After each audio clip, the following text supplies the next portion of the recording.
Bagaimana jika agresi militer Israel yang berulang kali terjadi sebenarnya bisa dihentikan tanpa menggunakan senjata?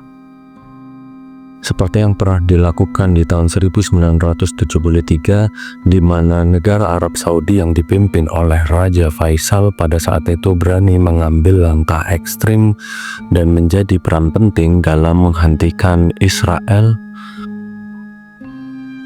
Tapi kenapa Arab Saudi?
Untuk membahas itu, kita perlu tahu bahwa pada tahun 1973 terjadi Perang Yom Kippur yang memuncak antara negara-negara Arab dan lagi-lagi dengan Israel.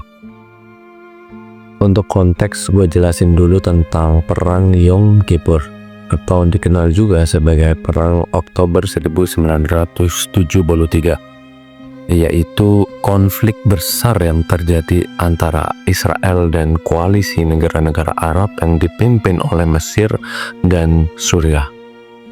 Perang ini dimulai pada 6 Oktober 1973 bertepatan dengan hari suci Yom Kippur bagi umat Yahudi dan bulan Ramadan bagi umat Muslim, di mana Israel berhasil menduduki wilayah Sinai Barat dan Timur terusan Suez dari Mesir dan dataran tinggi Golan dari Suriah.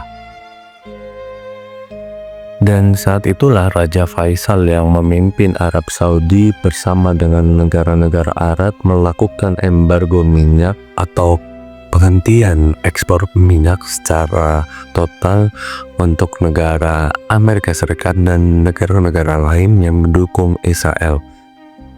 Hasil dari keputusan ini membuat dunia gemetar. Harga minyak naik 400%, Amerika terguncang, Eropa lumpuh, angka inflasi dan pengangguran meningkat terutama di Amerika Serikat dan Eropa. Tidak sampai di situ, langkah ini bahkan sampai menciptakan resesi ekonomi global yang membuat dunia internasional menekan dan memaksa Israel menarik pasukan dari wilayah yang berhasil mereka duduki dan perang berakhir. Sementara untuk negara-negara Arab, embargo minyak membuat mereka memiliki pendapatan yang luar biasa dan membuat pengaruh yang besar terhadap dunia internasional, baik di bidang politik, investasi, maupun diplomasi. Hal ini membuat Raja Faisal menjadi simbol baru. Ia menghentikan perang bukan dengan senjata, tapi dengan strategi dan keberanian. Tapi pengambilan keputusan ini bukan tanpa resiko. Bisa dibilang ia menjadi musuh yang berbahaya bagi tatanan dunia lama. Dan terbukti belum genap 2 tahun setelah embargo, tepatnya pada 25 Maret 1975, Raja Faisal bin Abdul Aziz dibunuh oleh keponakannya sendiri, Pangeran Faisal bin Musaid. Raja Faisal dibunuh saat menghadiri majelis. Ia menerima salam dari keponakannya Kemudian tiba-tiba sang pangeran mengeluarkan revolver dari jubahnya dan menembaknya 3 kali pada kepala. 2 mengenai target dan 1 meleset. Dan dalam waktu 3 bulan pangeran dinyatakan bersalah dengan motif dendam pribadi karena saudaranya meninggal karena ditembak oleh polisi dalam kerusuhan anti televisi 1966. Walaupun sang pelaku sudah dieksekusi di depan publik, banyak hal janggal yang masih menjadi pertanyaan. 1. Bagaimana bisa seorang bisa lolos dengan membawa senjata di sebuah pertemuan dengan raja yang biasanya dijaga dengan ketat? Kedua, saat Pangeran Faisal kuliah di Amerika Serikat, dia dekat dengan seorang wanita bernama Christine Surma yang sampai saat ini latar belakang ataupun informasi tentangnya tidak dapat ditemukan.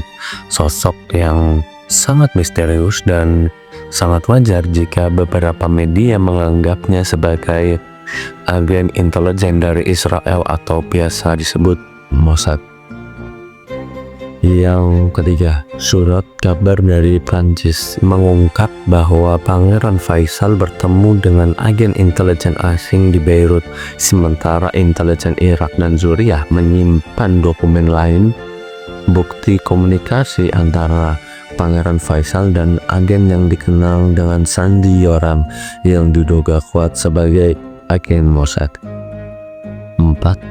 Seorang penjabat istana yang mengajukan laporan keamanan terhadap Pangeran Faisal seminggu sebelum kejadian justru dipecat tanpa alasan. Dengan semua kejanggalan ini, didugaan pembunuhan Raja Faisal yang mungkin diorkestrasi oleh agen CIA atau Mossad semakin logis, apalagi dengan Raja Faisal yang bisa dibilang mengganggu kepentingan Amerika Serikat saat memberlakukan embargo minyak justru menjadi sebuah motif yang kuat, karena tentu ada beberapa keuntungan baik secara langsung maupun tidak langsung yang diterima Amerika Serikat dan sekutunya setelah meninggalnya Raja Faisal. Pertama, Amerika Serikat dan sekutunya mendapatkan kembali akses lancar ke pasokan minyak dari Teluk. Jadi krisis energi yang mereka alami perlahan membaik. Kedua, penerus Raja Faisal yaitu Raja Khalid dan kemudian Pangeran Fahd, putra mahkota saat itu, cenderung lebih moderat dan kooperatif dengan Barat. Dampaknya Amerika Serikat mulai membangun hubungan energi yang sangat erat dengan Saudi, termasuk pembentukan sistem petrodolar, penjualan minyak hanya menggunakan dolar Amerika Serikat. Perbandingan yang sangat jauh di mana pada era Raja Faisal Amerika Serikat ditekan sementara penerusnya membuat kerjasama yang menguntungkan Amerika Serikat. Tidak hanya itu, mereka juga menginvestasikan kembali surplus petrodolar mereka ke bank-bank besar Amerika Serikat, memperkuat Wall Street dan ekonomi Amerika Serikat. Ketiga, meningkatnya penjualan senjata Amerika Serikat ke Saudi. Setelah wafatnya Raja Faisal, Saudi menjadi pembeli utama senjata Amerika Serikat dengan kontrak bernilai miliaran dolar. Hal ini menguntungkan industri pertahanan Amerika Serikat secara langsung dan mempererat ketergantungan militer Saudi terhadap Amerika.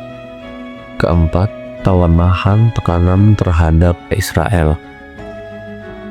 Raja Faisal adalah salah satu pemimpin Arab paling vokal melawan pendudukan Israel di Palestina. Setelahnya, Saudi cenderung mengambil pendekatan diplomatik, tidak lagi secara langsung menekan atau mengancam Israel. Posisi Amerika Serikat sebagai pelindung Israel menjadi lebih stabil tanpa tekanan ekonomi seperti embargo. Dengan keempat hal yang gue sebutin tadi, bisa disimpulkan Amerika Serikat dan para sekutunya mendapatkan banyak keuntungan dari kematian Raja Faisal, baik secara langsung maupun tidak langsung, karena penerusnya yang cenderung lebih pragmatis, tidak konfrontatif terhadap Amerika. Pertanyaan besarnya adalah, apakah langkah embargo minyak masih efektif untuk era ini, dan apakah akan ada lagi pemimpin Arab yang dapat mengambil keputusan seberani Raja Faisal? Dan apa saja dampak yang akan dialami dunia internasional, terutama di Indonesia? Tulis jawabanmu di kolom komentar agar kita bisa diskusiin hal ini bersama.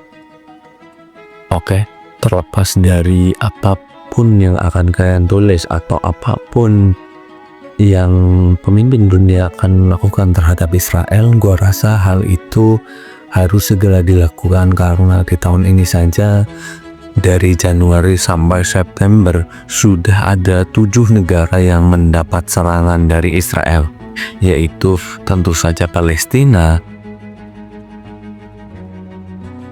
Syria, Lebanon, Tunisia, Iran, dan baru-baru ini yaitu Qatar,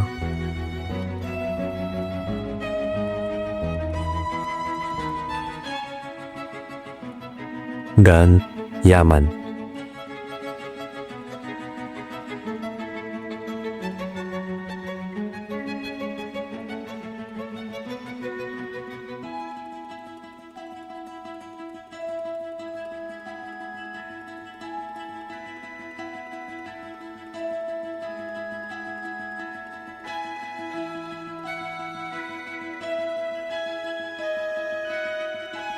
Jadi ya, gue rasa sudah cukup alasan para pemimpin dunia untuk melakukan tindakan tegas terhadap Israel.